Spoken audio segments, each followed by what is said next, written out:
Hello, this is Thelma English again. Are you ready for BritLit session 6? We have a lot of fun things to talk about today, and we're moving forward in time considerably. Let's open with a word of prayer. Heavenly Father, we thank you for the privilege to home educate and to seek out other subjects wherever we might find them. Lord, I pray that we would not waste our time today, but that we could bless one another and that we could somehow learn to be better Christians, that you could use us more widely, that we could bless others, and that we could proclaim your name and your word. In Jesus' name, amen. All right, let's get started with session 6. This week is our introduction into Chaucer's Canterbury Tales. This is the prioress, and I'm going to give you a hint, a clue. She is more concerned about her clothing and her jewelry and her horse and her little doggies than she is about being a prioress. She is more interested in vanity than she is in her soul. The Imitation of Christ. One of you volunteered last week. Go ahead and pause your audio and read your devotion now.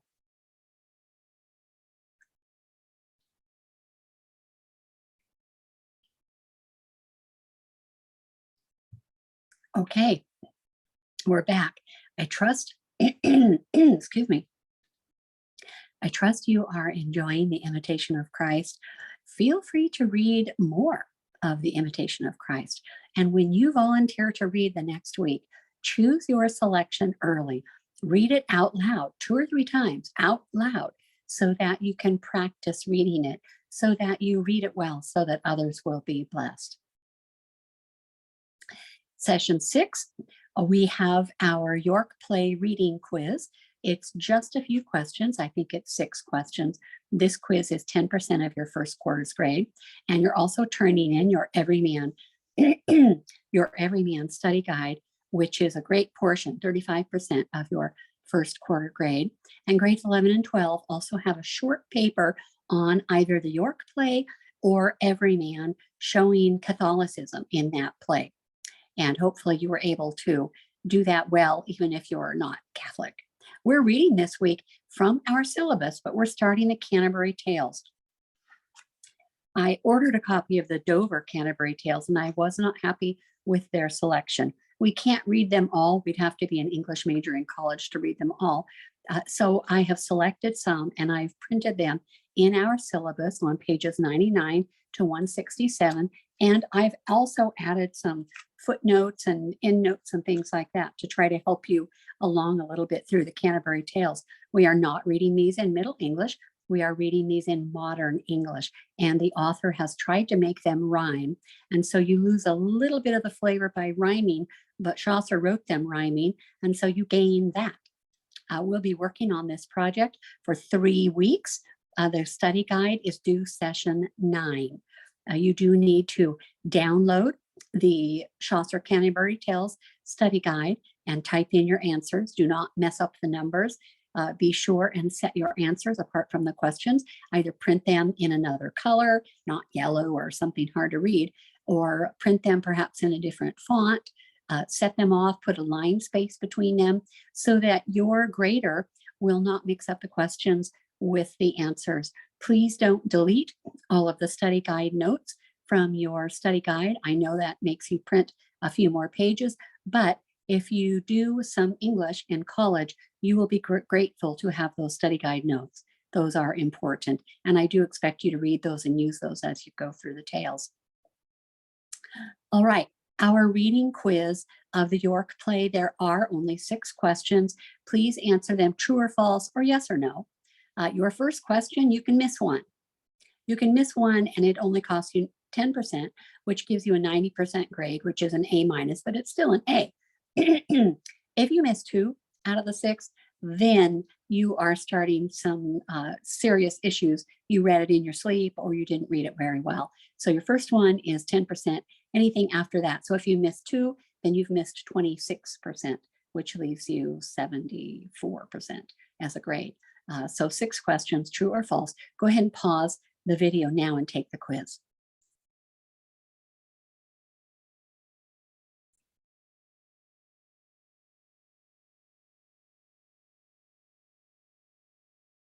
Okay, we're back. Those were not difficult questions, as I try to make the incorrect questions as incorrect as possible so that it's very obvious what the answers are as long as you read the play. All right, this is the last that we get to talk about Beowulf. This is a little bit of a review. This is that Beowulf copy that part of it burned in Robert Cotton's library, and this is the way it was assembled together in a book, along with a lot of other manuscripts. The person doing the repair was probably not an English scholar. They were a repair scholar, and there are other items also in this book on these pages. But this is what Beowulf looks like in the Old English. All right, let's get out our Beowulf study guides, and I want you to go to number 27, your Beowulf study guide number 27. This is something that I see people slide a little bit on and don't do a very good job.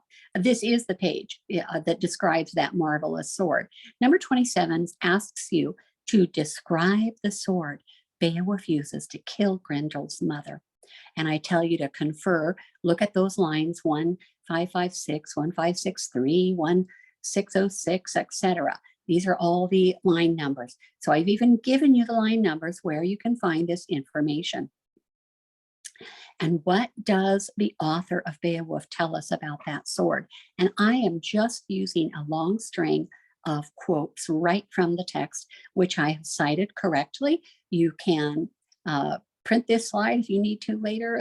This is how to cite correctly. What was that sword? It is a great hoard weapon, smith-wrought by giants, that broad wonder blade, wasted and quivered, withered in that blood. It wavered and dripped, melted and shrunk like shining icicles when the ruler of heaven unwraps frost bindings. It's a wonder blade, a huge giant sword hanging by the wall. It has a marvelous sword hilt. It is an ancient sword hilt, a old gold treasure, strange work of giants, wondersmiths' patterns, was placed in the hands of Healfdene's son, Hrothgar. And you notice that I'm using a space / since I am quoting poetry. What else do we know about this? Cut into the gold was a tale of evil, that old earth struggle when great flood waters fell upon earth giants, carried them away. The wielder of all, God of creation, crushed their wickedness with welling water rush, washed them from earth. Written in rune marks on that rich sword hilt, gleaming gold plate, garnished with serpents, was a curious name. Who caused that sword to be shaped and hammered, smithied in your days, a weapon for the mighty? There are actually runes inserted into this part of the Old English Beowulf copy. There are runes inserted in the section that are describing the sword, and those are circled. This image is from the British Library. The British Library is an incredible wealth of materials if you want to study English literature a little more thoroughly, a little more deeply, thoroughly. Then, number 26, I requested that you use complete sentences. What is the name of the sword Beowulf carries into battle against Grendel's mother, which proves worthless? And this is a good answer. The sword Beowulf carries into battle against Grendel's mother is named Hrunting. And I got that information from line 1490. This is a solid answer.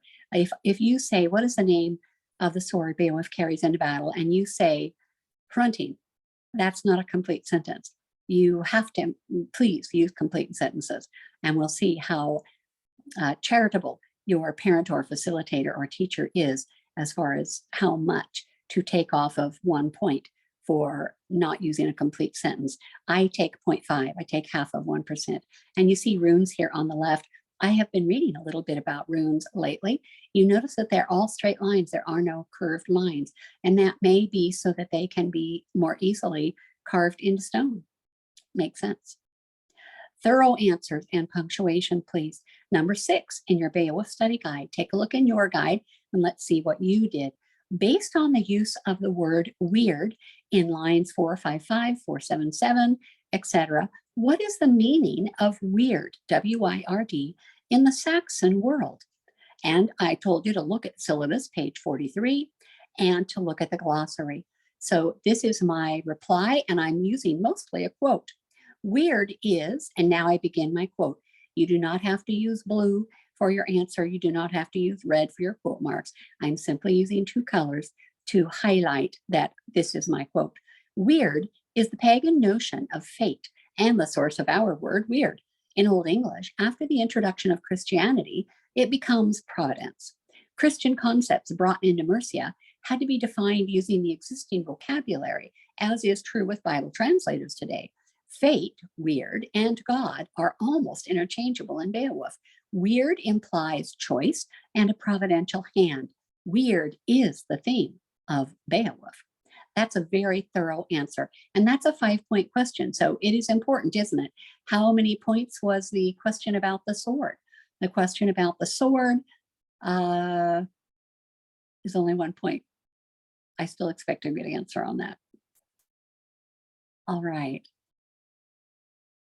What happened after the Battle of Hastings? How did everything change? This is the map I showed you last week. After that Battle of Hastings, when William killed the last Saxon king, King Harold, William still had to conquer the rest of England. He marched from Hastings, you can follow the arrows on this map, crossing the Thames at Wallingford. I've put some curved lines under Wallingford and under Berkhamsted. And then I've circled the Battle of Hastings for you. So he crossed the Thames at Wallingford and then on towards London. At Berkhamsted, he received the surrender of the city. William took hostages to ensure that the surrender was kept. William wanted to be crowned king as soon as possible.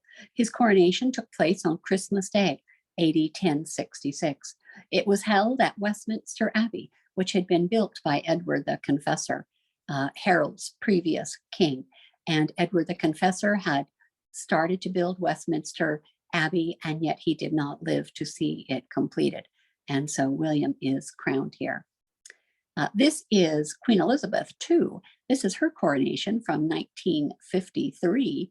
This is her coronation gown that goes on display. It's carried around the world. And this is the particular crown that they had her wear. Actually, during the coronation, they changed the crowns a bunch of times, depending on where they're at. And she holds this fancy ball, I don't know what they call it, and her stick, which is her scepter. But everything is getting ready to be repeated. And Prince Charles, who now is King Charles III, will probably wear the male version of all of this stuff and carry around the same big important ball on the same big important stick, the scepter, and perhaps all the same crowns and everything. Quite interesting how the British are. You know, here in America, we do not coronate kings. They have to give a good speech and convince us that they're going to do what they said, and that's why we voted for them.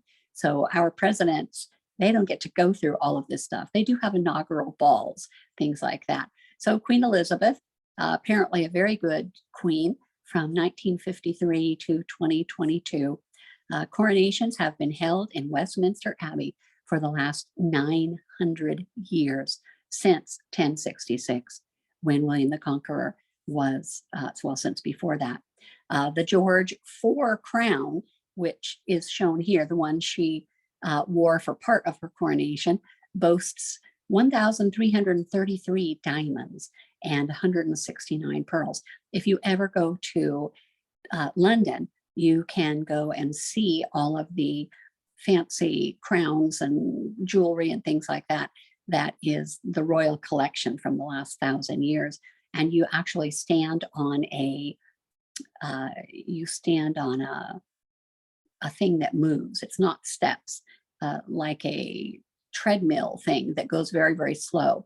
And it passes you in front of each of those things so that you can't stand and ogle and you can't get on the other side. You have to go at the pace that this treadmill path is taking you. And we did that about 10 or 12 years ago, something like that. And they are amazing. The jewelry, the gold, the diamonds, the emeralds, the rubies, the pearls, are absolutely amazing.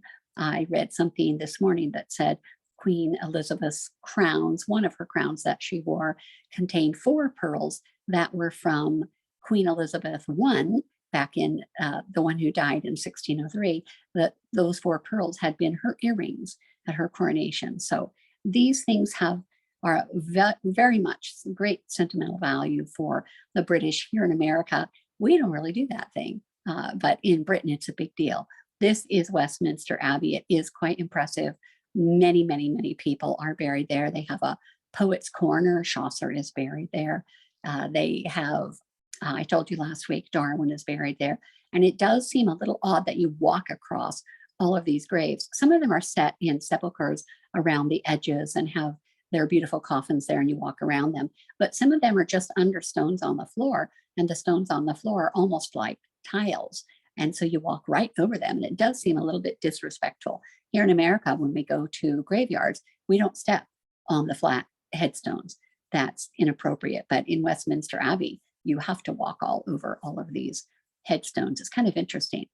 All right, because there is a new king being coronated this year in 2022, I decided to add this a little bit, especially in case you never read Macbeth or you never take a Shakespeare class from me, because I'm kind of done doing that. But what will they do to coronate King Charles III? The Stone of Scone, and they pronounce it the Stone of Scone, it's kind of rhymes, will be moved from Edinburgh Castle to London. So this is a 700-year-old throne. This is a very, very old chair. And if you take a look at it carefully, you see the pointy thing on top, and you see that it has this little bit of an empty place right under where you sit. Even the seat is believed to be secondary. This has been renovated dozens of times at least. I'm not sure how much is original or left. Many of the beautiful wooden carvings have rotted and fallen off, and then they've been covered with other beautiful wooden carvings. But this is the throne. It's a 700-year-old throne. And when King Charles sits on this to be coronated, he will be, you can see that in the image on the right, that the stone is under the throne. The Stone of Scone goes under the throne. And it's sometimes called the Stone of Destiny, the Stone of Scone. There has been a movie made about it. Some prankster college kids in 1950 stole it, and it was not returned till the next year. And then I think in 1990 something, it was officially returned to Scotland. Britain realized, yes, this is a Scottish rock, and they would like their rock back.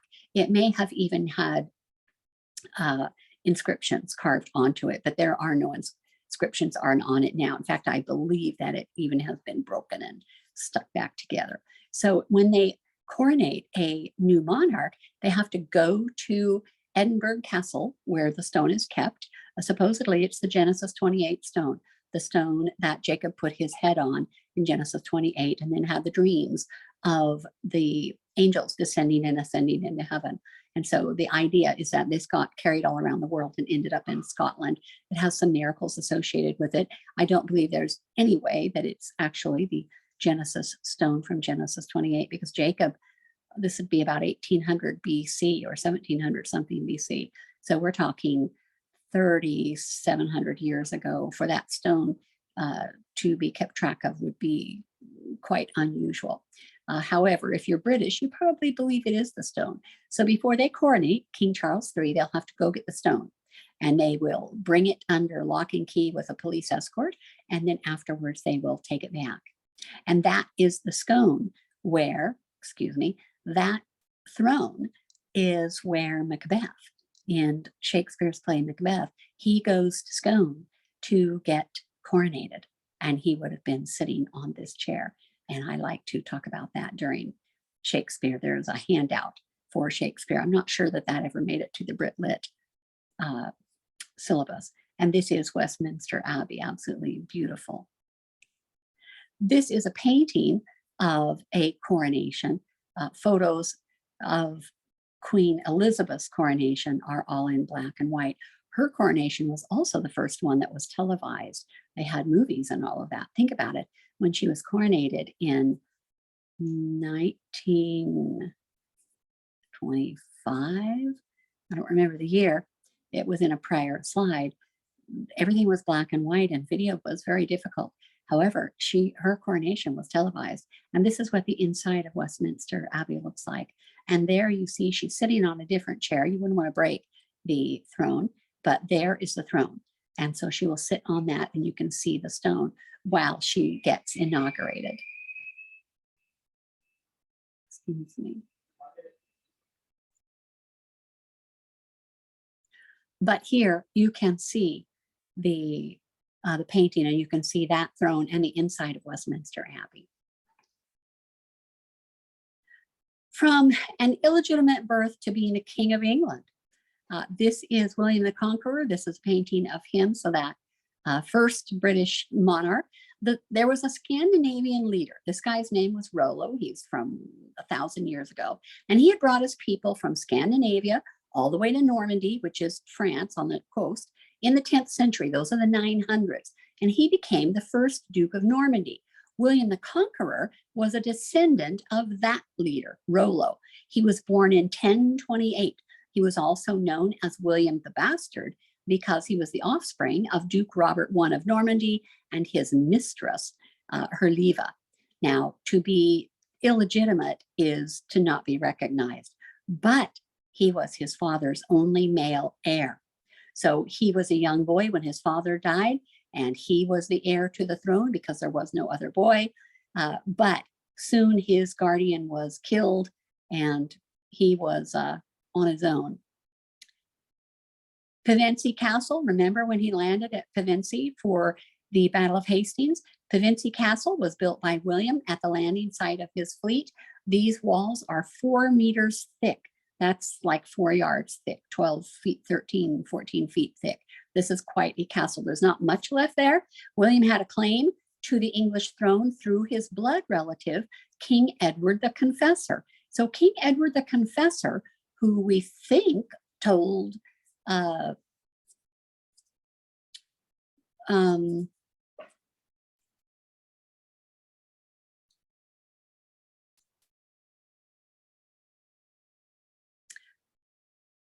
King Harold had said that King Edward the Confessor had bestowed the crown upon him, and Harold got to rule for about 42 weeks. But William also had a claim to the English throne because he was a blood relative of King Edward the Confessor.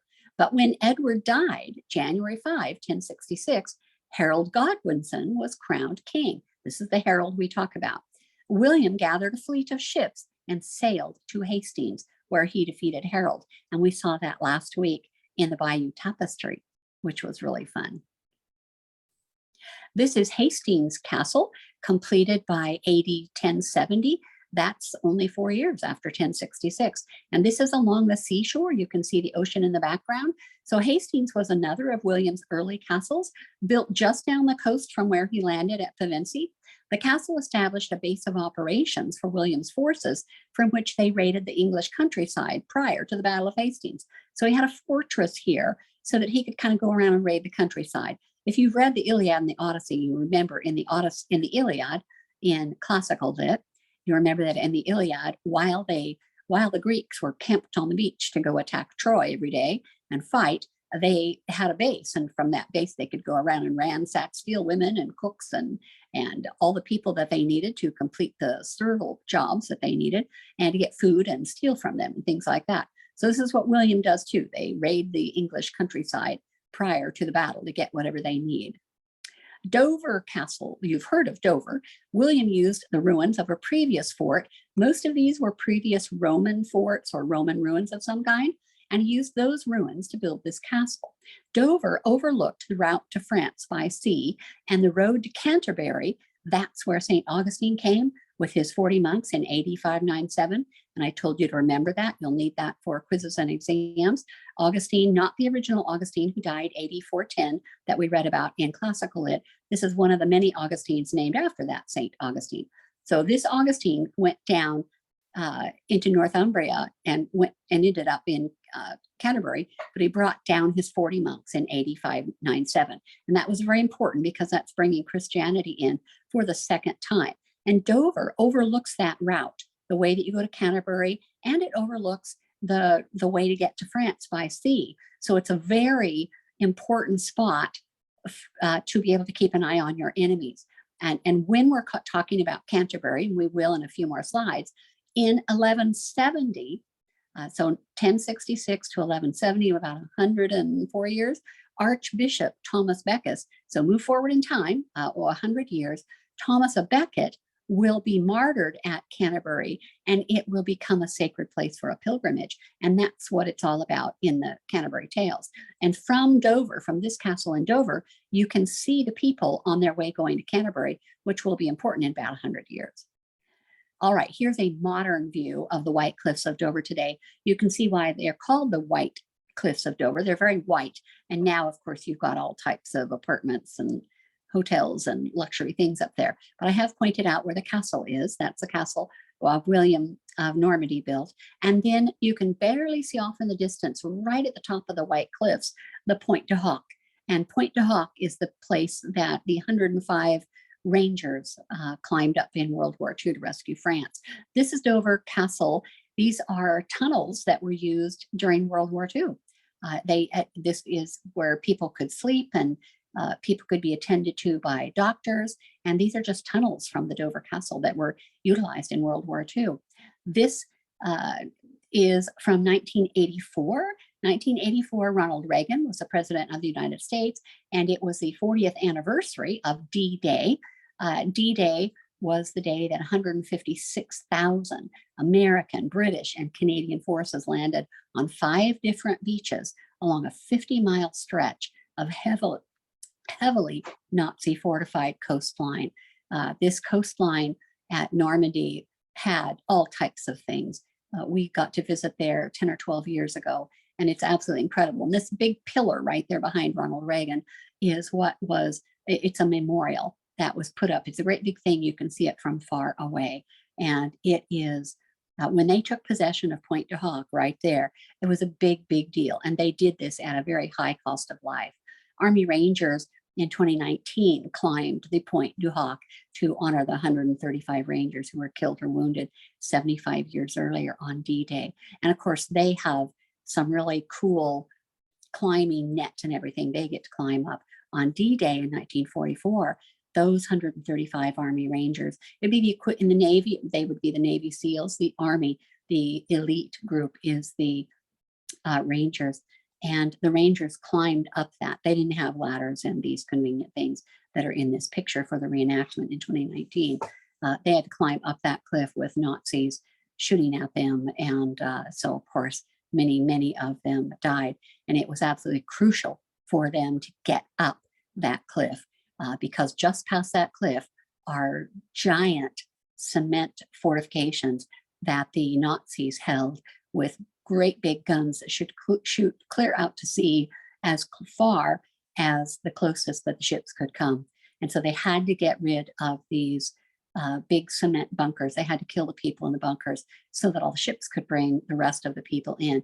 If you have never seen a documentary on World War II and what went on at Normandy, you need to see one for part of your American history education. This is the Tower of London.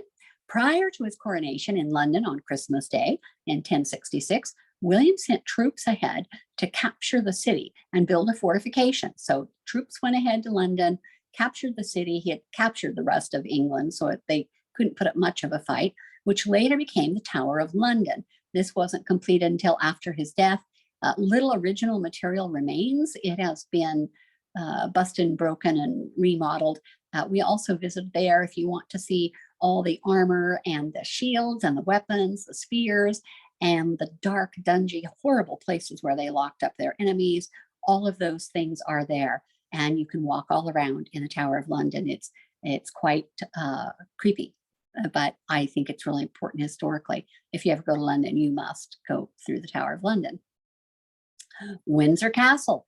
This is another castle he built. This castle was built a bit at a time. It's the royal residence for kings and queens now. Many castles, as is true with Windsor, were built on the ruins of Roman fortresses. There were lots of Norman castles, lots and lots. Colchester Castle, Norwich Castle, Chepstow Castle, Durham Castle, which controlled the Scottish border. So that was way up in the north. And York Castle on the right here, where only a tower remains.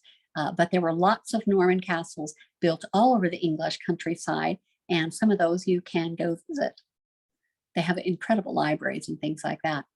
Now, in America, we have a hard time understanding the hierarchy conception. It is also called the Great Chain of Being.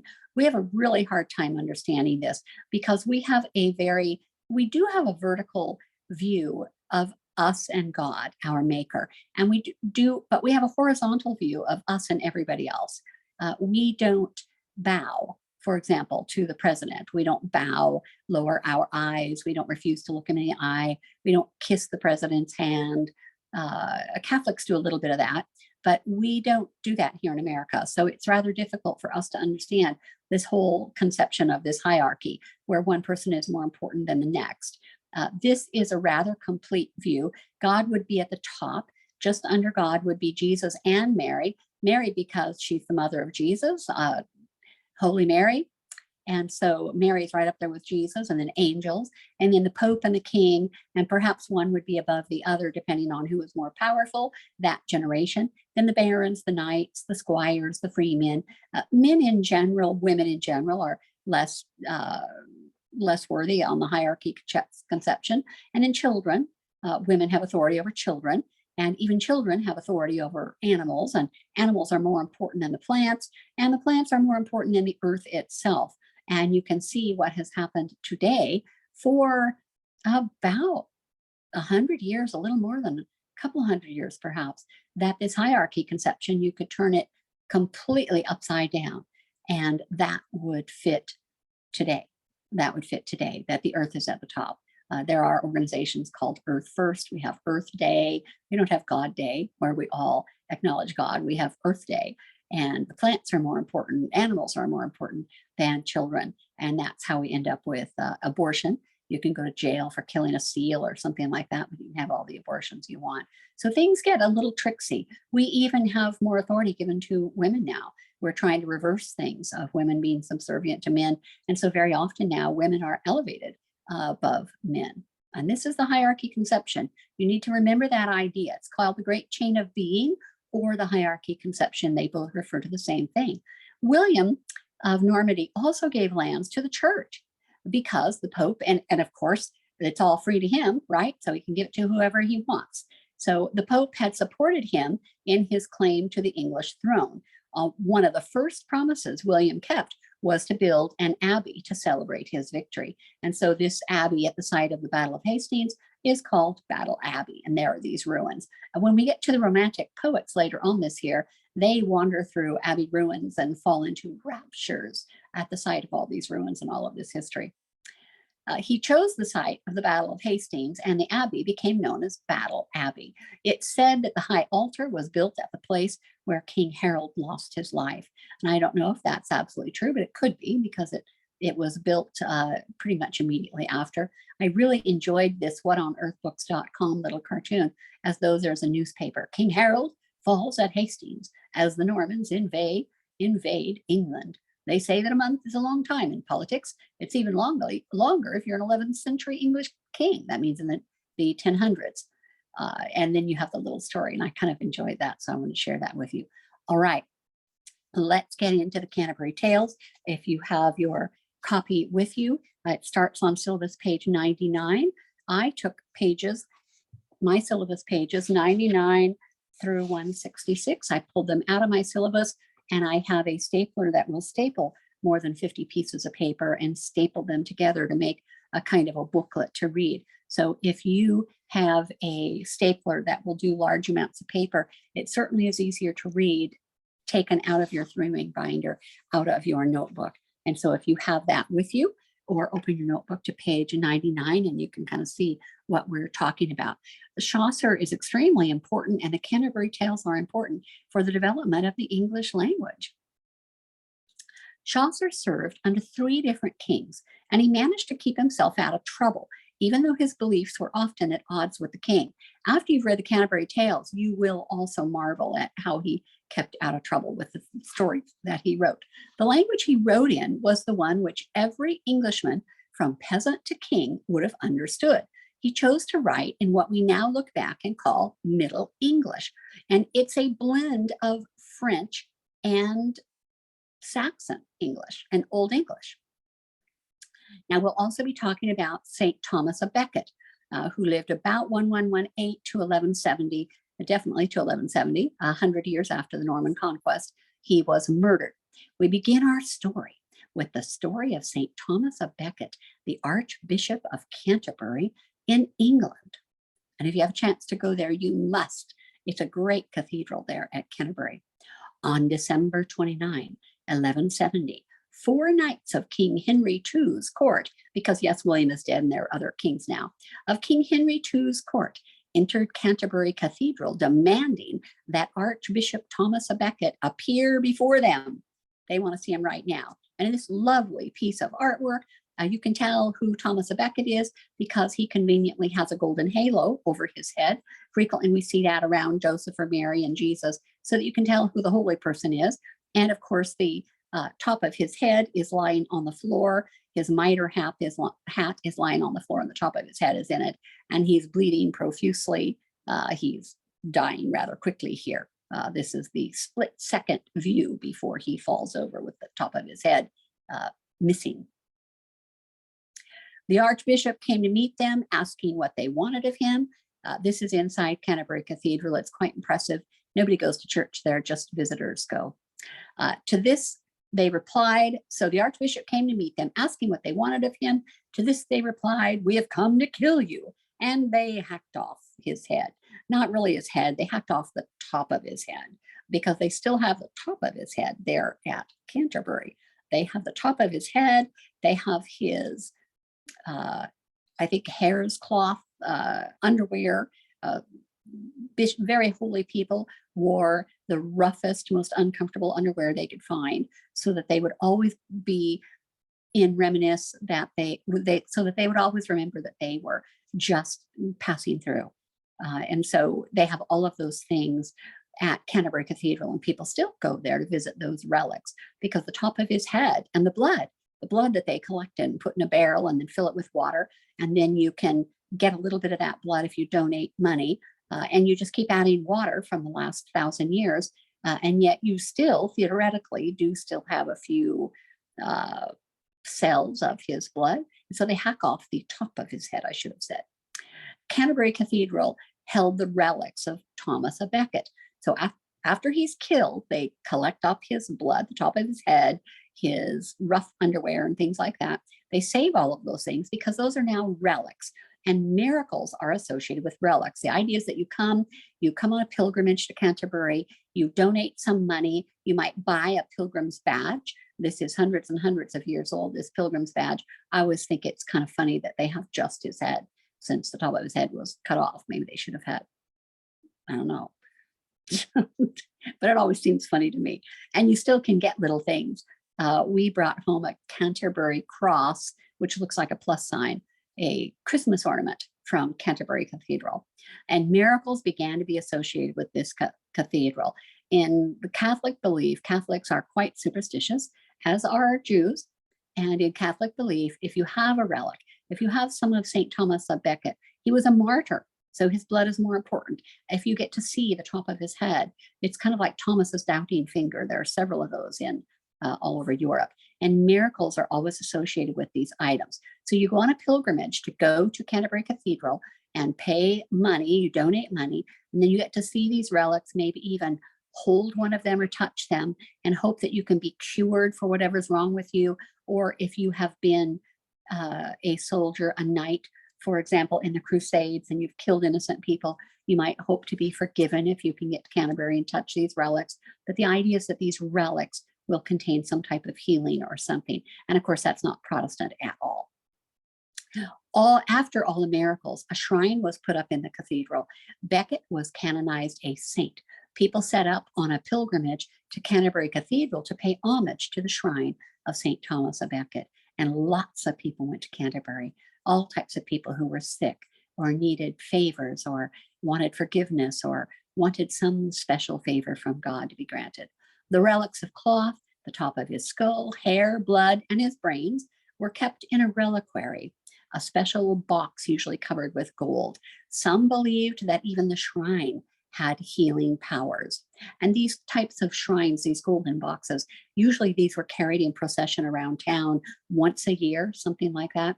There were cathedrals that had Mary's garment that she was wearing when the angel came and announced to her that she would be carrying Jesus, and the cathedral burnt down and the garment was miraculously saved. The priest found it. What didn't burn and the rest of the cathedral burned. All types of relics are all over Europe. And that's foreign to us here. That's very foreign to us here. The closest thing we have in America to a reliquary would be in the Catholic Church, where they consecrate the bread and the blood. And the idea is that the bread and the blood of communion becomes the bread looks like bread, but it's actually the flesh of Christ. And the wine tastes like wine, or we use grape juice, but it's actually the blood of Christ. And so after the priest prays over them and they become the body and blood of Christ, then you can't just throw it down the drain. So generally, the priest will drink the rest of it or eat it, or they put it in a little reliquary, a special place. And then if they have an emergency and someone's in a car accident and they're dying, the priest can take the elements, the bread and from the reliquary, the bread and the wine, and take them to the person and give them last rites or their last communion, because it's already been blessed, so you can use it in a hurry. This is one panel from Canterbury Cathedral. This obviously is an image of two of those 4 knights who are there to kill him and cut the top of his head off. Canterbury becomes a scene of pilgrimages to see the relics of St. Thomas. And it was to these relics that our pilgrims in Chaucer's famous Canterbury Tales are traveling to. They are going to Canterbury. They all have different reasons for going to Canterbury, but they're all on their way to see these relics. This is Canterbury Cathedral from the outside. It's really hard. My husband had to use a wide angle lens, and then he had to smooth it out to make it straight because it kind of starts looking curved. It's a massive cathedral. This is the inside of the cathedral. The only part that we really care is the B circled here, which is the site of Thomas à Becket's murder. And then I believe they put him right under the altar, the high altar. That's where you put your saints' bones, things like that. So in the Canterbury Tales, 1387. In 1387, Chaucer wrote a free verse poem, so it doesn't all rhyme, about the pilgrimage to St. Thomas à Becket's shrine at Canterbury Cathedral. This illustration is from the Ellesmere copy, which is in California. You can just see this from the Huntington Library in California. It's the Ellesmere copy, and it's beautifully illustrated. The Canterbury Tales, the setting is in April. You wouldn't go in March because there's too much rain and you're traveling on horses and it would be too muddy. April is when everything happens. If you're reading Shakespeare, April is when people start traveling around and falling in love. If you are in Canterbury Tales, April is when it happens because you can ride on horseback. There's no more mud. The weather is simply better. And so Canterbury Tales start out in April in the springtime at the Tabard Inn. Now, in our prologue, we'll read about 29 pilgrims, also the narrator, and then the inn host are introduced to us. We're going to meet all of them. 30 pilgrims have gathered in the South London neighborhood of Southwark at Harry Bailey's Tabard Inn. They're about to embark on a journey from London all the way to St. Thomas à Becket's tomb at the cathedral in Canterbury, which is 100 miles to the east. They're going to travel on horseback for 100 miles together. So they're going to get to know each other rather well. The pilgrims are made up of all 3 divisions of class in the medieval society, that hierarchy conception, or the great chain of being. There's a feudal class, which is the nobility, knights, and bishops and people like that. Well, no, the church is a different category. The church would be bishops and nuns and the prioress. They're a higher class. And the merchant class, the commoners, regular people who somehow have their money together so that they can travel to Canterbury and ask whatever it is they're going to ask of God. The prologue starts in our syllabus on page 106.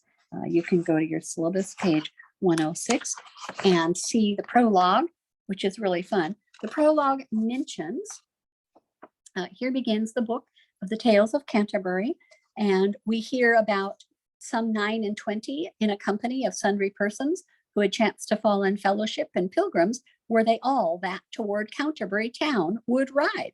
The rooms and stables were and wide and well. We there were eased and of the best. I have numbered all of my lines. So line 31, so had I spoken with them every one, that I was of their fellowship anon, and made agreement that we'd early rise to take the road, as you I will apprise. But nonetheless, whilst I have time and space, but yet farther in this tale I pace, it seems to me, accordant with reason, to inform you of the state of every one of all of these, as it appeared to me, and who they were, and what was their degree. Line 40, and what was their degree? And you have a little footnote too that says degree in the great chain of being. Chaucer has to tell us what their degree is so that we know where they fall in the great chain of hierarchy. And even how arrayed they there at the inn, and with a knight, thus I will begin. So the knight is probably the highest on the great chain of being in this group. And so he is going to be described first. He also will have a chance to tell the first tale because he's higher in the great chain of being. And so he describes now, this is still part of the prologue, and he describes the knight. A knight there was, and he a worthy man, who from the moment that he first began to ride around the world, loved chivalry, truth, honor, freedom, and all courtesy. This is almost Arthurian, but Arthurian comes around a little bit later. Then he goes on, describes the knight, and says what he had done, where he had fought. Of mortal battles, he had fought 15, so he's killed a lot of men. This knight is probably he probably suffers from PTSD and is hoping to be cured of that. Who knows? He was a truly perfect, gentle knight. But now to tell you of all his array, his steeds were good, but yet he was not gay. Of simple fustian wore he a juppon, sadly discolored by his habergeon, for he had lately come from his voyage, and now was going on this pilgrimage. So he's still wearing his old clothes from battle, and he's going on this pilgrimage. Then he describes the squire. The squire is the son of the knight. With him there was his son. So this squire is the son of the knight, and kind of takes, buffs up his shield and armor and all of that, I suppose. And then we have a description of the yeoman. He is a farmer or a butler, something like that. And then he describes the prioress, who is the manager of an abbey. You would expect this prioress, I mentioned earlier today, you'd expect the prioress to be quite religious and to be very concerned about her soul, going on this pilgrimage for the Lord, to get to know God better. And yet we find out that she's trying to speak French. She does speak very poor French, but she's trying to speak French, and she's certainly not dressed as a nun when we find out what she wears. Then she has little dogs. She's got little pets, and she feeds them fine white bread. And we see that she's large. She was not undergrown.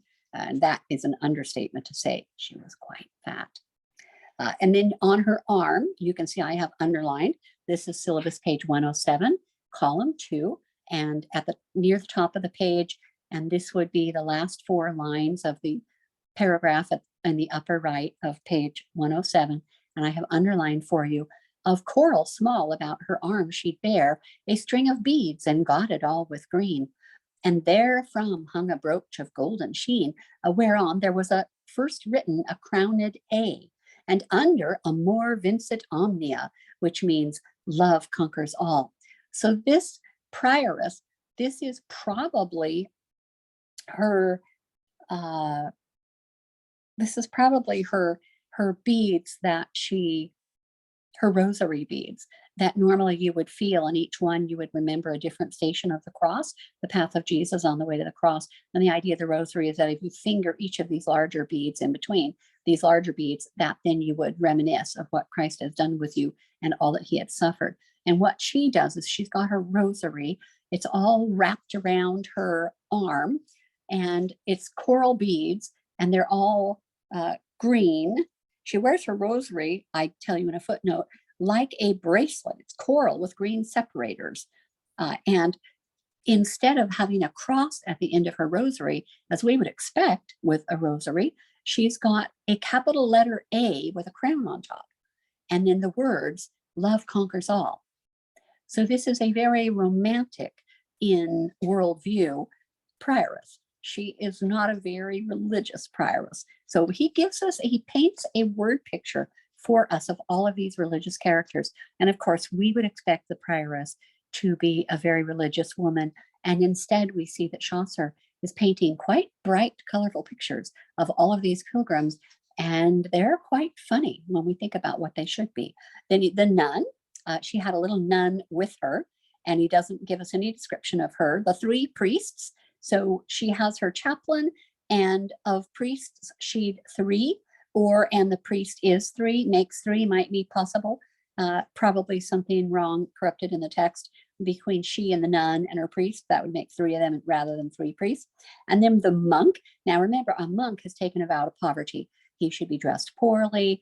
He would have the worst horse. He would have no worldly possessions. And when we hear the description of the monk, wow, he has completely rejected the vow of poverty and prayer and all of that. He is where his clothes are fine. He has fur trim on all of his clothes. He is wearing quite fancy clothes. And we get a description of the friar, and we hear that the friar goes to taverns. So we know the friar is also not a very godly friar. We hear about the merchant. This is syllabus page 108. The merchant, what he is like, and the clerk, who is a scholar, either of the law or the church. He doesn't have a church position. He's a little bit of a philosopher, we find out. And the lawyer has trial sessions, we find out. And he could cite from King William's time, there were apposits. So King William would be William the Conqueror. And the franklin, who is a freeholder, but not of noble birth. In the French, he'd be called a chamberlain. He's somewhat of a treasurer or a steward, is what a franklin is. Think of Benjamin Franklin. Your last name was what you did. So this guy is the franklin. He's Epicurus's very son. Epicurus was the guy who was interested, this would be classical lit, interested in food and pleasure, everything food and pleasure. And of course, the franklin, so he's all about food and pleasure and all of that. The haberdasher, the carpenter, the cook, the sailor, the physician, who's more interested in gold than anything else, we read. And if you turn over to syllabus page 110, the wife of Bath, her description in the prologue here is absolutely hilarious. She'd been a respectable throughout her life with 5 churched husbands, bringing joy and strife, and not counting other company in youth. So she's been married 5 times, and that doesn't count all of the other boyfriends and things like that. And we find out that she's quite round. The parson, we hear about the parson who was a poor country parson and a good man of religion. So the parson, there is nowhere Chaucer says about him in the second column here in syllabus page 110. Chaucer says, "There is nowhere a better priest, I trow." I know is what it means. He had no thirst for pomp or reverence. He made himself a special spiced conscience, but Christ's own lore, I've underlined this for you, and his apostles 12 he taught, but first he followed it himself. So this guy actually practices what he preaches. So the parson is a real Christian. Then we have the plowman, his farm laborer, and we have the miller. We will not be reading his tale. It's quite nasty. The manciple, another steward type position, page 111 in the syllabus. The reeve, that would be some type of a town administrator. The summoner, this is a officer who would summon people to come to court. And we read in line 6 that he had a face that children feared. And then the pardoner, down at the bottom of page 111 at the top, and then on page 112, he is described. The pardoner. So what's a pardoner? The pardoner goes around selling pardons. And we hear that he's pretty bad. He offers to sell, he's got a pillowcase, that which he said was our true lady's veil. So he's got a pillowcase he's trying to pass off as Mary's veil. And then the prologue continues. Now I've told you briefly, the prologue ends. I've told you briefly in a clause, the state, the array, the number, and the cause of the assembling of this company in Southwark at this noble hostelry known as the Tavern Inn, to tell you of our common pilgrimage. And then on top of page 112, the second column, top of the second column, retailing you their words and means of cheer, nor though I use their very terms nor lie. So he's promising to repeat everything they say just as they say it. He must report as nearly as he can every least word if he remember it, however rude it be, or how unfit. And that's supposed to be quite funny.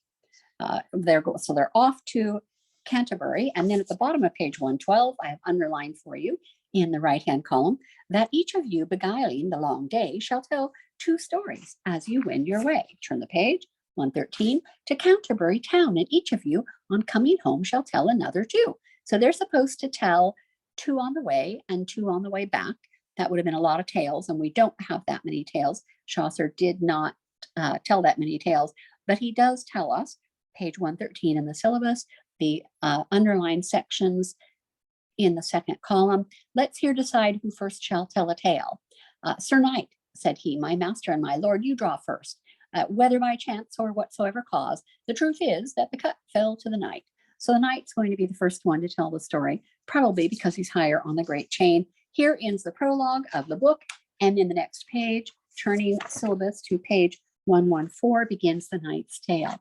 So now you have various stories. The knight has a tale, which is quite lengthy, and that's our most important tale, and it's the most important one to remember and to read. But we have all types of tales that we will be reading in these Canterbury tales. So these 29 pilgrims are spending the night at the Tabard Inn, and the narrator says he's going to repeat everything they say, no matter how bad it is, and that's supposed to be funny. We should be thrilled by that. Chance, the narrator, brings them all together, 30 travelers waiting at a friendly inn until enough company are gathered to make the journey pleasant and safe from robbers they might encounter along the way. So one person would not want to go there alone on a trip to Canterbury because you could be robbed. The robbers would know that you're carrying money to give to the church at Canterbury, and so it would not be safe. So they wait at the Tabard Inn, and this is the place where they take off from, and they all are carrying money. And of course, the partner's trying to get part of their money, and they wait till there's a crowd big enough to be safe. And a crowd of 30 certainly is a safe crowd to ride with. These little illustrations are all from the Ellesmere manuscripts. The friar, the knight, the miller, the pardoner, the parson, the reeve, the wife of Bath. Chaucer joins this company, which includes all classes of English society, from the Oxford scholar to the drunken miller, and gladly accepts their invitation to go with them tomorrow. The pilgrims, we've got a knight, a squire, a yeoman, a prioress, a monk, a friar, a merchant, a clerk, a man of law, a franklin, a haberdasher, the carpenter, a weaver, a cook, a shipman, a physician, the wife of Bath, a parson, a plowman, a miller, a manciple, a reeve, a summoner, the second nun, the nun's priest, and the pardoner, and the host. All of these people are going to be described. The list of pilgrims provides the modern reader with a microcosm of the 14th century. Chaucer's tales, one of the reasons that it is so important, beyond just the language that gets adopted by the entire countryside there around London, aside from that, it provides us here 600 years later with a little picture, a little microcosm of what a friar is like, what a monk is like. How many of the religious people are actually religious? Or is it time for Reformation? Chaucer dies in the year AD 1400. And certainly by the time Chaucer dies, this is a clear picture of what the church is like. The pardoner is sinister, the friar and the monk are not religious at all. We have only the clerk, I believe it was the clerk, who is truly religious, following, doing what Christ says to do. And so this gives us a picture of just how corrupt the church is in the 14th century, those 1300s. Harry Bailey is the host, and Harry suggests that the group ride together and entertain one another with stories. He decides each one's going to tell 2 stories. We just read that in our copy in the syllabus. 2 stories on the way there, 2 on the way back. The best tale, and here you have a map going from the Tabard Inn in Southwark up in the upper left all the way to Canterbury, which is near the sea, Canterbury Cathedral. So the best tale is going to get dinner at the inn, and the rest of them are going to pay for the dinner for the person who tells the best tale. So they're all trying to tell the best story. Opposite Old London, at the southern end of London Bridge, once stood the Tabard Inn of Southwark, a quarter made famous not only by the Canterbury Tales, but also by the first playhouses where Shakespeare had his training. The Tabard Inn, this southwark was the point of departure to all travel to the south of England, especially of those medieval pilgrimages to the shrine of Thomas a Becket in Canterbury. So the Tabard Inn got lots of business, people going down to Canterbury. This is a page from the Ellesmere edition of the Canterbury Tales, beautifully illustrated. This is where all of the Canterbury Tales illustrations get lifted from. Although it's not certain who commissioned this original, it's possible that it could have been Chaucer's son Thomas. The large manuscript was probably produced soon after Chaucer in AD 1400, and he is buried in the Poets' Corner in Westminster Abbey. It contains 240 parchment leaves, 232 of which are the text of the tales. The remaining leaves were originally blank, lined pages that now contain miscellaneous verses, notes, and scribbles by various persons over the course of the 15th and 16th centuries, so the 1400s and the 1500s. And you have to remember, this is extremely expensive. Chaucer's characterization was unlike anything ever written before. He creates a 14th century, 1300s, chronicle by describing the physical mannerisms, social practices, religious beliefs, and morals of each character. We get to actually see what this time period was like.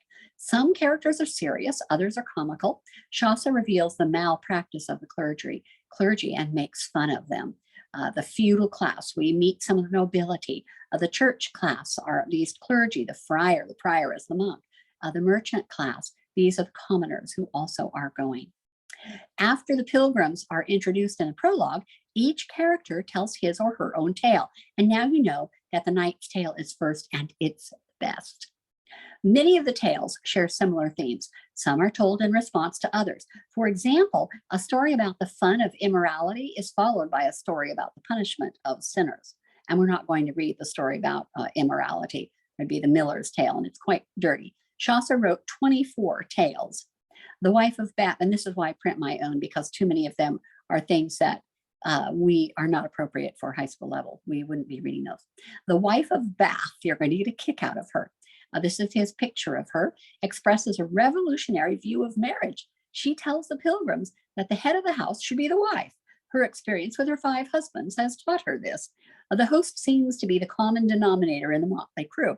He suggests the telling of stories. He acts as the intercessor and interrupts them and says it's time for another story, things like that. He makes fun of them and he enjoys their merry company.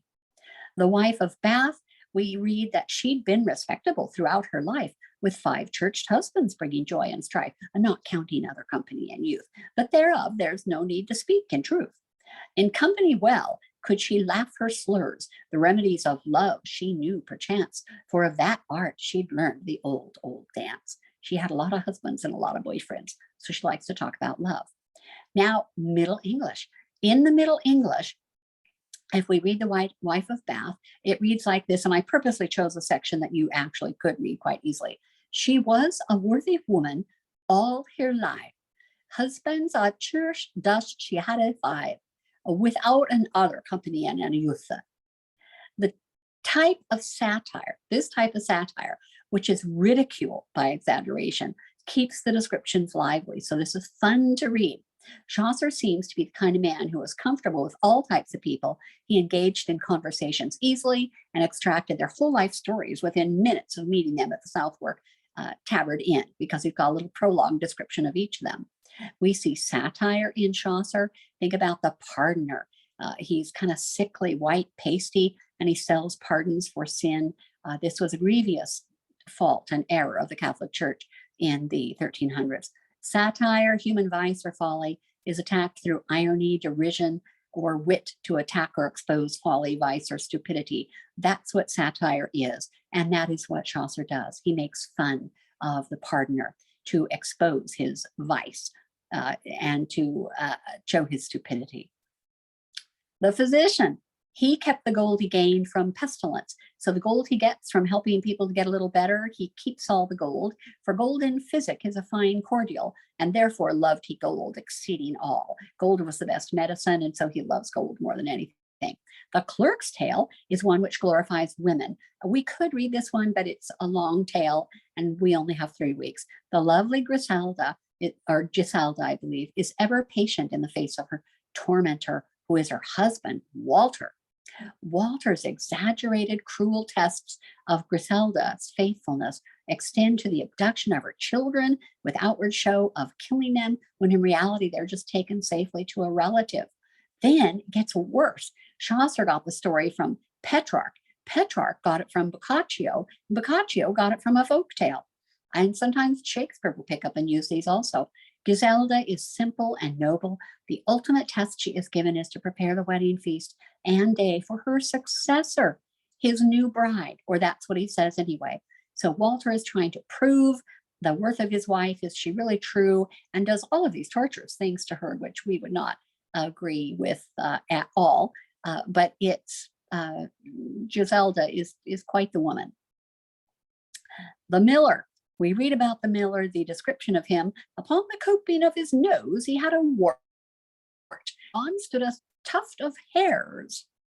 Thereon stood a tuft of hairs. I think I have a repetition there.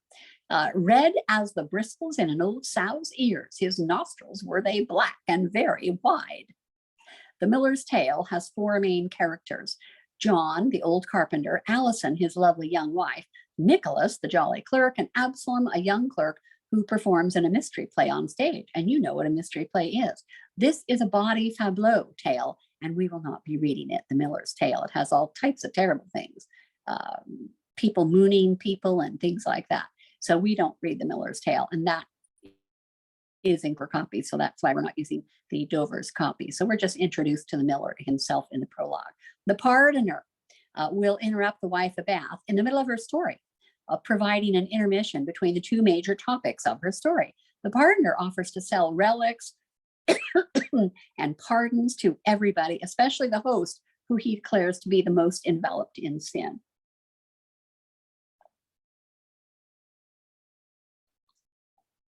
I hope you're getting a kick out of this like I am. 4 times the pardoner will declare he only does this for the money, describing in detail how he swindles the congregation after congregation. He ends by inviting everybody to kiss his holy relics, be absolved, forgiven, and buy his pardons. Did Chaucer reflect a church in need of reformation? Could he have been killed? Yes. Was the church in need of reformation? What do you think, with just what you know so far without even reading Canterbury Tales? Yes, the church was in need of reformation. And it is amazing that we have Canterbury Tales to show us what real people were like. Could he have been killed for writing these stories? Certainly could have offended the Catholic Church and been killed. The prioress's tale, we are reading this, is one of pathos, and this means sorrow. It's a saint's tale, invoking the pilgrims to weep. She gets them to cry. Now, although she is not the dainty, elegant lady seen in the prologue, it is a tale of martyrdom and of a miracle by the Virgin Mary, with a feeling for childhood innocence and devotion. It also reflects a sad hatred between Christian and Jew. And this is important for us to realize that this was part of the Middle Ages in Europe. In the 1300s, there were no Jews in Europe, and they were looked on, they were all sent away, and they were looked upon as the people who had killed Jesus. So I'm going back to this one, the prioress. So her tale is very, very sad. It's about a little boy who accidentally gets mixed up in the Jewish section of town and gets martyred. And even though his throat has been slit, he's singing Ave Maria and is found that way. But it's important for us to realize that this is a miracle tale, a saint's tale, but it's important for us to realize that the Jews suffered through this hatred all during Europe. For example, Shakespeare also makes fun of Jews in his The Merchant of Venice. The merchant, who is wicked and very, very greedy, is a Jew. And Shakespeare and probably Chaucer had never even met a Jew. And so it's very easy to villainize someone that you have never met. But it is an important part of history for us to realize how people looked upon Jews. The Knight's Tale. This is the most fun tale, and you're going to love this tale. Palamon and Arcite. It starts in our syllabus on page 114, and you can tell it's quite long. It's more than 20 pages long, I think. These are two friends who are locked up for life in a high tower, and they're sworn brothers. So they're not real brothers, but they're best friends until they look out the window and see, and this is on page 115 in the right column, and I've underlined it for you, page 116. He looks out the window, and what does he see? The lovely Emilia. He cast his eyes upon Emilia, and thereupon he blenched and cried out, "Ah!" as if he had been smitten to the heart. So Palamon sees Emily and falls in love instantly in a very typical medieval fashion, as though he's shot by Cupid, and where you have love and pain together. So he instantly falls in love with Emilia when he sees her. Arcita, then I'm going to page 116 if you want to follow with the story of the Knight's Tale. Go back to this one. Page 116 in the syllabus. Arcita looked to see the lady who went roving to and fro, and in that look her beauty struck him so that if poor Palamon is wounded sore, Arcita is deeply hurt and more. And so then he says, the virgin beauty slays me suddenly of her that wanders yonder in that place, and save I have her pity and her grace, that I at least may see her day by day, I am but dead. There is no more to say. If I can't at least see her every day, I'm just going to die. I just want to look at her. And so then they have an argument, and you will have to pay attention to keep track of who is speaking, Arcita or Palamon. So when you say, do you say this in earnest or in play? Nay, quoth Arcita, earnest now I say, God help me, I am in no mood for play. Palamon knit his brows and stood at bay. I will not prove, he said, and you may have to mark up your addition to keep track of who is speaking. And so Arcita, nay, false Arcita, it shall not be so, and I've underlined this for you on page 116, I loved her first. And he will say, then the underlined sections here on syllabus page 116, for par amour, for her love, I loved her first, you know. What can you say? You know not even now whether she's a woman or a goddess. Because one of them said, a woman, and the other said, a goddess. And he said, you don't even know if she's a woman or a goddess. So it's supposed to be funny. So try to enjoy it as humor. The pilgrims draw lots for the first story, and it falls to the knight to begin. He's the most respected, prominent member of the party. None of the wars he fought in are secular wars. They're all religious crusades. He tells the chivalric story of Palamon and Arcita, and we just read a few lines from that, and it really is fun. It's a tale of courtly love. It's a chivalric romance. The poetry is in iambic pentameter. True love only in these tales exists outside of marriage, except for perhaps the wife of Bath. Once you're married, it all changes. When we talk about courtly love, love is like a disease. Love tortures you and torments you. In this story, true love is idealized and made into a nearly spiritual experience. They have to either see her every day or they're going to just die. Watch for a footnote on the prioress, a nun who wears the love conquers all brooch, and we pointed that out earlier today. Lady Fortune was commonly represented as a blind woman, sometimes beautiful, sometimes ugly, turning a wheel on which perched foolish men at various stages in the cycle of prosperity or despair in their lives. The concept of fortune, as it was expressed in Boethius's Consolation of Philosophy, is central to the Knight's Tale, where Lady Fortune just spins the wheel and whatever happens, happens, that you never know. And with the knights, they're supposed to be up there until they die, and one of them actually does get out, but he can't ever come back or he'll be killed. And so he's so much in love, and he's suffering so from love. His hair is disheveled, his clothes are awful, he looks terrible because he's suffering under the sickness of love. And so he actually can come back kind of in disguise to see her. And so the wheel spins again and different things happen to them. So it's quite an example of the idea of fortune. The Knight's Tale, the setting is in ancient Greece. There are pagan temples to Mars, the god of war, with bloody pictures all over, and to Diana, the goddess of chastity. She's the one who controls the moon and women who don't want to get married. And then the plot is in AD 1400 or just prior to that, medieval style tournaments in 400 BC Athens, Greece. And so to Chaucer's audience, this is going to be hilarious, that here they are in a medieval style tournament, practicing courtly love, taking care of lovely ladies, and the setting is ancient Greece, which would all be pagan. And so it's a mix-up, and we who have not been classically educated don't even catch all the humor. Chaucer is unconcerned with historicity and accuracy, and this makes it more funny. So Amelia, who does not want to get married, goes to the temple of Diana, the goddess of chastity, because she doesn't want to marry either one of these guys. And the guys who want to kill each other are going to go into the pagan temple of Mars, the god of war. And yet in medieval style tournaments, there would not have been temples. There would have been cathedrals and churches and things like that. And Chaucer mixes this all up. And so we have the governor of Athens, who is of Thebes and Athens, is a pagan time era from 1000 BC, a person. And here he is living 2,000 years later in AD 1300s and just before 1400s. By the late 14th century, the late 1300s, the church was very wealthy and the church was very corrupt. Chaucer describes them as he finds them, and nobody seems shocked. The clerk is the only exception. He's the one who follows the Bible and does what he tells other people to do, and is very poor because he takes care of his parishioners. So the church, it appears, especially through the reflection here of Chaucer's Canterbury Tales, it appears that the church is extremely corrupt during the time of Chaucer. And remember that when you think about studying the Reformation. Building cathedrals is extremely expensive. The cathedrals house the relics, though. The relics draw the pilgrims, who in turn bring and spend money. You know, they pay money to light candles, and they give money. Think about modern tourist attractions to see famous items. People go there to spend a lot of money. I suppose this is somewhat like an ancient theme park. Themes that we see in Canterbury Tales, we see the medieval system of values with the hierarchy conception. God is at the center of the spiritual realm.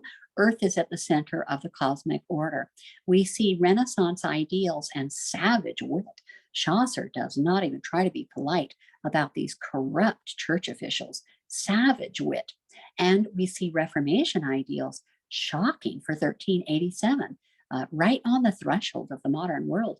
By the time we get to the late 1500s, Shakespeare dies in 1611, but by the time we get to the late 1500s, we're on the threshold of the modern world and modernity.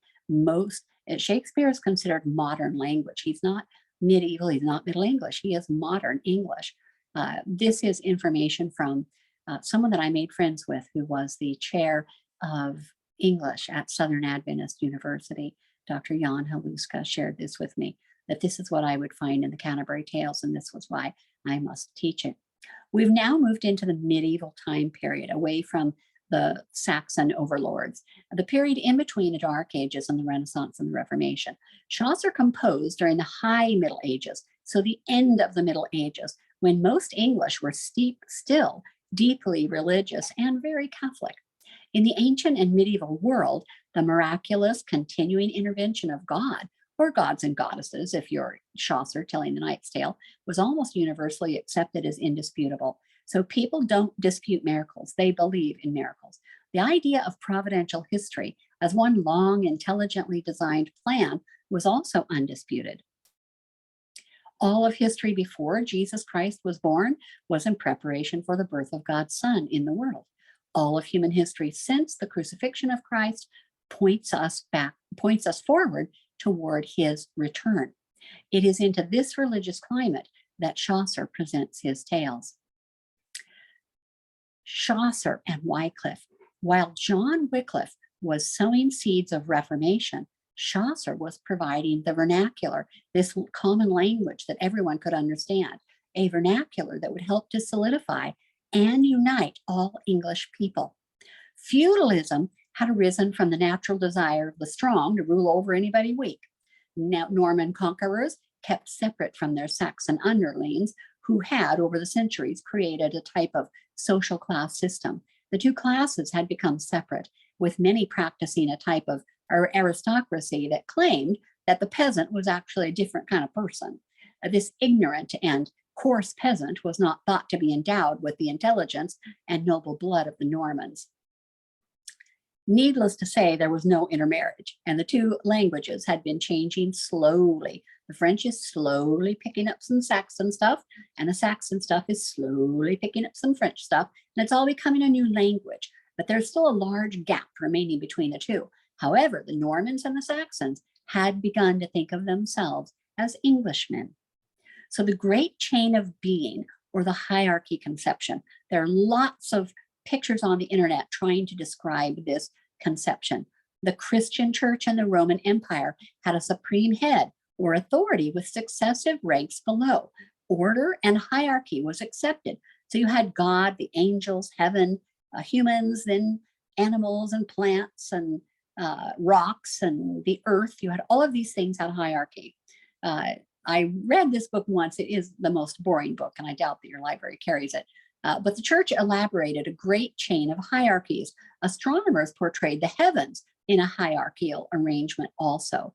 And this by Arthur Lovejoy would be the best treatment on the subject of the great chain of being and the hierarchy conception. An easier read is the Elizabethan World Picture by E.M.W. Tilliard. Feudal lords set up a hierarchy. You had God, Jesus, Mary, angels, the Pope, the bishops, clergy, feudal lords, serfs, men, women, children, animals, plants, and the earth. Each had a place in the great chain of being. So you've got God up there, Jesus. Actually, Jesus and Mary are usually together because Mary's the mother of Jesus and who is God. So Mary's the mother of God. Excuse me. And then you have, the Pope, the bishops, you've got archbishops. Everybody has a place in the chain. And there are hundreds of places, not these dozen or so that I've presented here. We saw the great chain reading Everyman. On page 55 of our Everyman text, we read, God gave priests that dignity and setteth them in his stead among us to be. So the priests are just like God. Thus be they above angels in degree. And when you talk about degree, this is degree above in the great chain of being. Man, says Tilliard, man with his double nature, though the source of internal conflict, had the unique function of building together of binding together all creation, of bridging the great cosmic chasm, that between matter and spirit. He held things together. He was made in God's likeness. He was formed from the earth. Medieval society and ideals are permeated with these concepts. The universe as the macrocosm and human society as the microcosm. So man was flesh, but he had a spirit. The spirit was from God, the flesh was from the earth, literally from the earth. So man is kind of holding everything together. As a microcosm of his age, Chaucer reflects the old world, the present, and presages the modern world. His characteristics are drawn from every walk of life. Geoffrey Chaucer lived during a tumultuous period in England's history. During his early youth, the plague terrorized Europe 3 times, killing a large portion of the population and forever leaving a lasting impression on those surviving the catastrophe. I believe a third of Europe died during the worst episode of plague. If you think coronavirus was bad, and I do know that we lost people to coronavirus, but this plague was a true plague when you're talking about removing a third of the population of Europe with this sickness. Throughout Chaucer's life, the church was also in an upheaval. It was caught in a position of deception and uncertainty, perhaps because of the plague, and perhaps because of economics, because all the popes were extremely wealthy. All that art at the Vatican was purchased with lots and lots of money that was taken from people. Regardless, the corruption in the church influenced Chaucer's work. You'll see that the way that he makes fun of the church. That the Canterbury Tales was left unfinished may well have been a matter of choice, not fate. It's likely that Chaucer abandoned his great literary work in the last years of his life and turned his thoughts to the salvation of his soul, as the retraction suggests. Look at syllabus page 166. His retraction. And this is absolutely amazing. I love this. Page 166, and I'm in the middle of this section. Wherefore I beseech you meekly, for the mercy of God, to pray for me, that Christ have mercy on me and forgive me my sins, and especially for my translations and inditines of worldly vanities, which I revoke in my retractions, as are the Book of Troilus, the Book of Fame, the Book of the 19 Ladies, the Book of the Duchess, the Book of St. Valentine's Day, and the Parliament of Fowls, the Tales of Canterbury, those that tend towards sin, the Book of the Lion, and many another book if they were in my memory, and many a song and many a lecherous lay, that Christ in his great mercy forgive me the sin. So in his retractions, he says, I'm basically sorry I wrote almost everything I ever wrote. Here ends the book of the Tales of Canterbury, compiled by Geoffrey Chaucer, on whose soul Jesus Christ have mercy. I love the retractions. There are people who teach that these retractions were a joke, thought to be funny. I happen to be someone who takes that seriously, that he is thinking that by apologizing at the very end, that God may not hold him accountable, and God might actually believe that he repents from writing all of these things, especially the lecherous songs. So it's really hard to say. He not only abandoned the tales, but he also may have expressed regret for having ever written them, except those explicitly religious and moral. And so my opinion is in opposition to what other people think sometimes. With the Norman invasion of 1066, William the Conqueror, the invaders became Englishmen rather than vice versa. Usually the invaders come in and they make everybody just like them. But for the Normans, they kind of all mixed together. The chroniclers, like Geoffrey of Monmouth, were writing in Latin, the language of the old empire. St. Francis of Assisi brought in his devoted, peaceful friars who restored peace between the classes.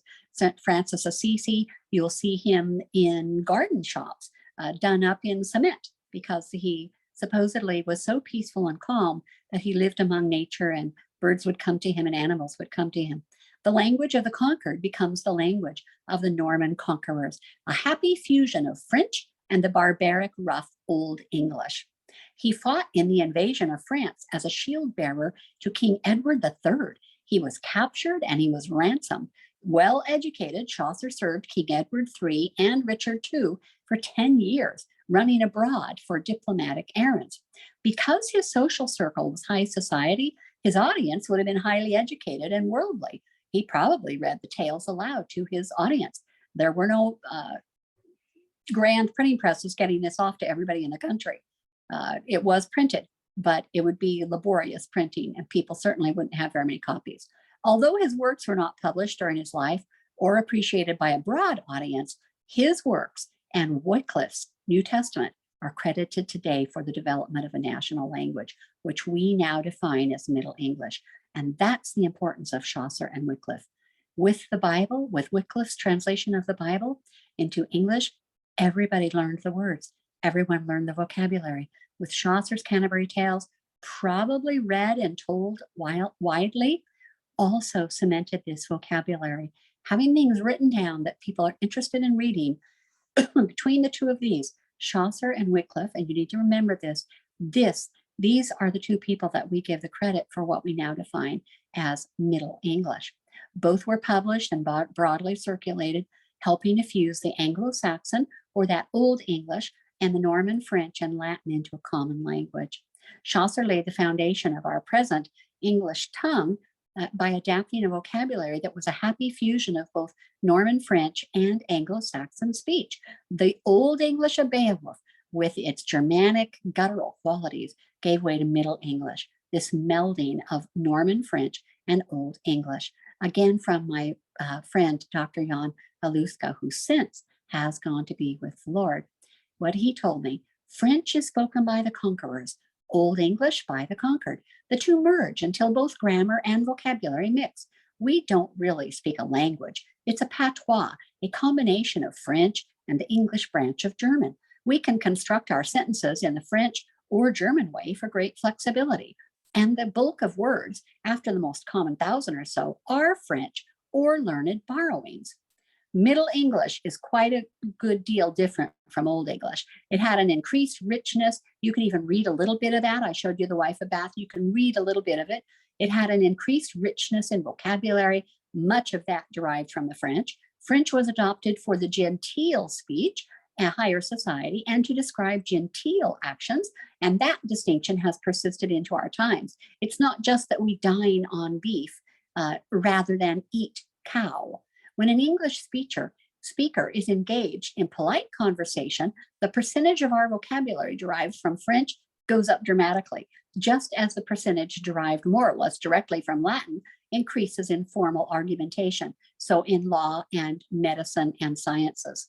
Chaucer is called the father of English poetry, sometimes the father of English literature. He took English poetry out of the church and into the world. He was the first realist, the first humorist, the first guy cracking all these jokes and writing it down, the first making fun of people, the first master of character portrayal, the first master of dialogue, the first master of pathos, the first great narrative poet, the first novelist, the first master of the short story, the first exponent of verse, melody, and technique. And that's from a cool book called The Living Chaucer.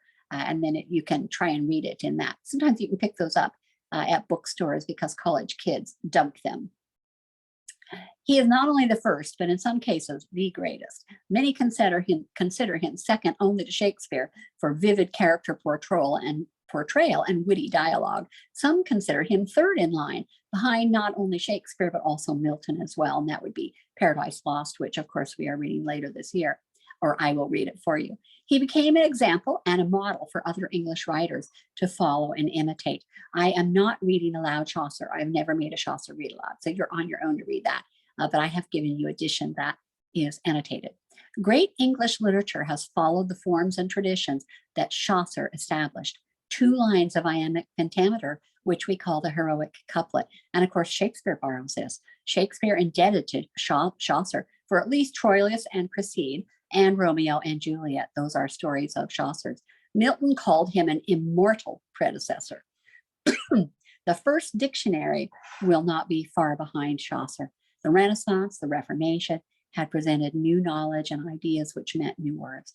There was a flood of new sciences, new worlds to explore, a new age, the Elizabethan age, which is amazing. Death of Chaucer in AD 1400, and he is buried in Westminster Abbey, and he was the first poet to be buried in the Poets' Corner. And of course, in the news this week will be all of those things about King Charles III getting coronated. Okay, this is the end of our lesson. I expect you now to discuss with your parent or teacher or the facilitator. Start going through the study guide and raise any questions that you have, make any notes that you have. And this is a great read. This is a 3-week project. It is a longer project, especially the Knight's Tale. You're going to need to retell part of the Knight's Tale. So do get started on this. If you leave this for 2.5 weeks and think you will just finish it up, you will not be able to do so, and you'll fail miserably. This is the only chance we have at Chaucer. We have 3 weeks, 10% of our class almost devoted to Chaucer, and this is your chance to learn him well. So happy studies and have fun with Chaucer, and I'll see you next week and find out what you really think of him. Okay, Lord bless you. We're all done.